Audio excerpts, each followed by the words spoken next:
za malo na crnamo i centrum lijevo, vidimo lijevo, izravno. Pa ti sam ovako u centru. Tamo je naš razbuđeni tramvaj. A kod njih ide tramvaj mimo svijeta. Nema cesta i tramvaj, nego sam tramvaj ide svojim putem. Mimo svijeta.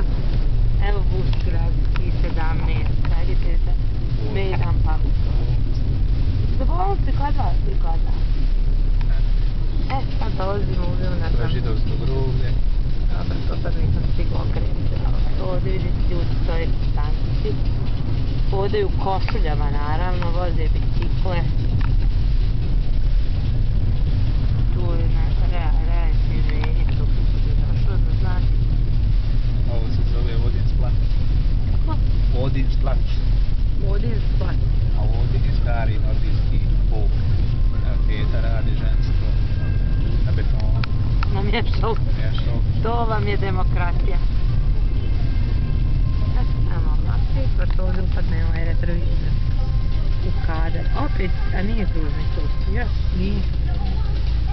Evo ovdje malo tepiha za kumu, za interijeta. Ima ovdje ni zajedno.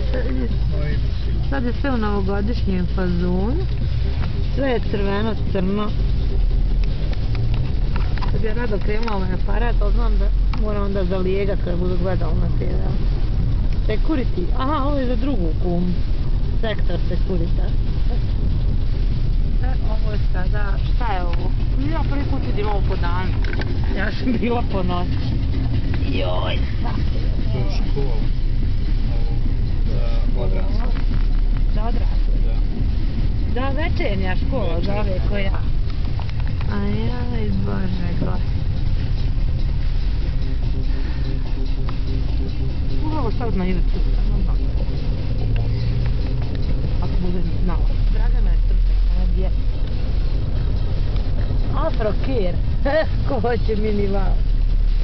Ovo je pojma nemam. Poslovne zgrade. Avis Renta Car.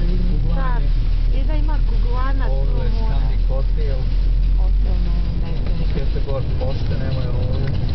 Pošta. Kuća. A ne, ovo je glas. Ovdje ću ja raditi. To je glas. Srpski.